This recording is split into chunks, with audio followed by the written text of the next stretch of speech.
done yesterday, which was to lay the compost that I collected down on the new beds up there. So I'm just collecting my tools right now.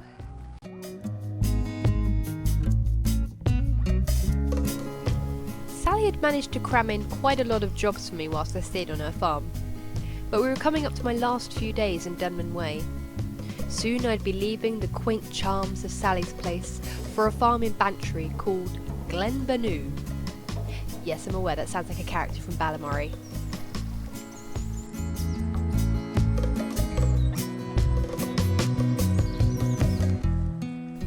After realising just how little time I had left in the place, I started to really appreciate it. The animal friends I'd made, the amazing food Sally cooked up every night, and the brilliant conversations that I'd had with her about travel, the organic lifestyle, and saving the planet.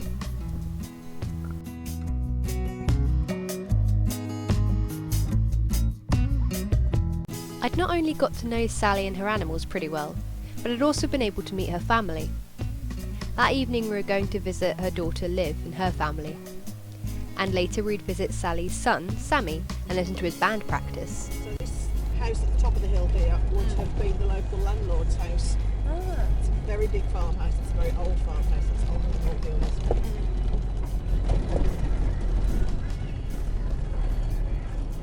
Oh yeah. The house is much extended, it's difficult to actually see there.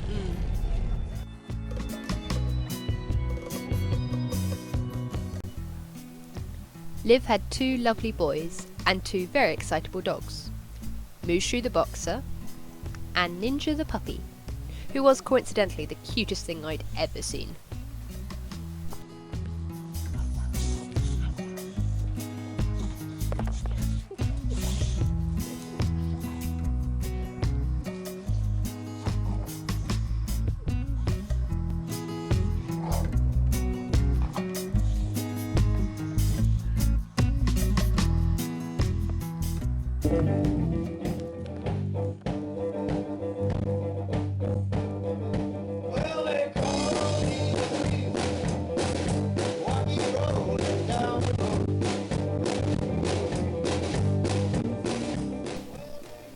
Sammy's home was mostly music studio at this point. His band Momma Kong just about fit into his Dutch house that was literally perched on the edge of a cliff.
So I was coming up to the end of my stay at Sally's farm, and I realised I'd hardly taken like any pictures. I'd been filming quite a bit, but the filming was mostly me digging and doing gardening stuff because this was one of the farms that I actually did an awful lot of work at. So I got a bit snap happy and took pictures of everything. Like the last 2 days, I took pictures of absolutely everything, including the ground for some reason. I don't know why I took it. I think I was trying to prove how muddy it was.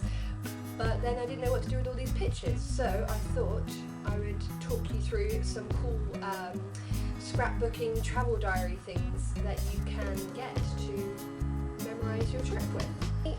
I actually took 2 notebooks or 2 journals with me because I write a lot and I knew that I was going to be gone for a while, so I took this one, which is just your standard notebook, and this one was for my longer entries where I jot down how I'm feeling and my thoughts on the day, which can take up a lot of room. And I also used it to house lots of stuff, lots of notes and things and little maps in there so I didn't get lost. So this was like a general all-round planning / recording diary. I also brought this one. This little one was simply to do quicker recordings. So if I didn't have a particularly eventful day, I wouldn't write in the other big thick journal all the different stuff that I did, because it would be like day 4, shoveled poo again, which isn't that interesting. So every single day I did a very quick summary of what I actually did, starting from getting up in the mornings. Sometimes I wrote had a lie in, but it was rare. Most of the time I got up and shoveled poo. Sunday the 15th, morning rounds, played with the ferret, went to Spoon Club, learnt about wood, visited Sammy's house, visited Liff's house, dinner and a chat with Sally, and then bed. And then sometimes I'd write down what I had for dinner, and this was just a really nice way of remembering what I did that day in the quickest ways. It was actually a birthday present. I had my birthday whilst I was out in Ireland, and so my sister Sarah, thanks Sarah, sent me this beautiful diary that says Ireland on it, with pictures of Ireland. Yay! Which is very appropriate. And it's a pretty awesome one because it has both lined paper and plain paper, so I can do some drawings and stuff in it, I can mount photos in it, and I can record my actual writing diaries in it, which is fantastic. This one, which I really like, it's just called My Life Journal, but inside it actually has little suggestions for like starter sentences so that you can write a response. So if you really want to record your travels and things, but you're not much of a writer and you need like a little hint to help you get going, these are fantastic. It has little ones like, it was really funny when ... And these kind of notebooks you can just get from anywhere. You can get them from off-license stores. You can get them in Aldi's or supermarket shops, all over the place. So you don't have to spend out loads on a notebook, because chances are, if you're going to be writing on the go like I did, it's going to get wet, it's going to get muddy. So don't spend out loads on a really, really fancy notebook. That being said, when you are back at home or on the go, you can get Wreck This Journal. I've been told they do actual travel versions of this, which I don't have. I have the original one, which was a friend. It was a friend to me. This was a gift from my friend Holly, so thank you very much, Holly.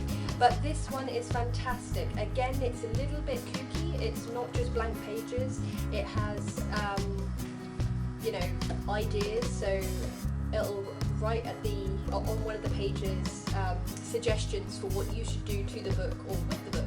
So wrap something with this page. So you're actually supposed to tear out this page and wrap something up in it, and that could be like a piece of cake or a rock or cake. Make a funnel and drink some water page. I like that one. Scribble wildly, violently with reckless abandon. I like that. So again, it's not necessarily travel themed. I'll buy the travel one and then review that one as well. But I really like this one because it gets you involved in the actual moment. This one is $8.99 apparently. It may have come down since then, since she bought it, because it's quite old now. And I think she probably got it from somewhere like Waterstones. Any well-stocked bookshop will have Wreck This Journal, and as I say, there's a whole bunch of these, so take a look at those. And this was on my Christmas list. This is travel lithography. If you are a compulsive list maker like myself, you want these. There is, again, a whole series of these with all different ones, but I got the travel one, which, again, at the top of the page has helpful hints, and you make lists based on those hints, which is really cool. So, natural wonders, formations and phenomena, and then it's got on the side stuff I visited and stuff I hope to visit, and you list the ones that you have visited and the ones that you wish to visit have little boxes next to you, so once you've done them you can tick them off. Fantastic! So this is kind of a way of organising yourself as well if you are serious about your travel. It's fun. It's got beautiful like little naive illustrations, kind of stylized. I like it. Memorable cultural differences I've experienced here and abroad. I like that. There's definitely some that I need to fill in from Ireland there. But this isn't skewed to just one particular place. This is a worldwide one. So it's pretty fantastic because if you are a frequent traveller or you hope to be a frequent traveller, this is the book for you. It's fantastic. And this one was £12.99 and I was given it from Waterstones again. After all those books, you don't have to be like super creative to create a scrapbook or a journal after your travels or during your travels, but it's just a nice thing to look back on rather than just a picture album. If you have a bit of writing with it, it gives just a bit more story to the pictures. But if you do want to get creative, I have a little video here for you, which is... To make an epic travel scrapbook, you could use the following things: coloured and patterned paper, or just wrapping paper, old maps, or new ones you printed off Google, leaflets you collected on the holiday, train tickets and luggage labels, receipts and business cards from places you ate, fallen leaves and pressed flowers, envelopes and paper clips, stickers, photos from your trip, coloured pens, scissors, postcards, spare foreign currency, your own drawings, double-sided sticky tape, glitter, and a travel journal to put all of this into. So you can keep a journal whilst you are actually on your travels. You can wait until you come back and make a fabulous scrapbook, or you can start a YouTube channel and daily vlog and keep your memories alive that way. Okay, I'm going to get cracking on this lot. See you in the world. Bye.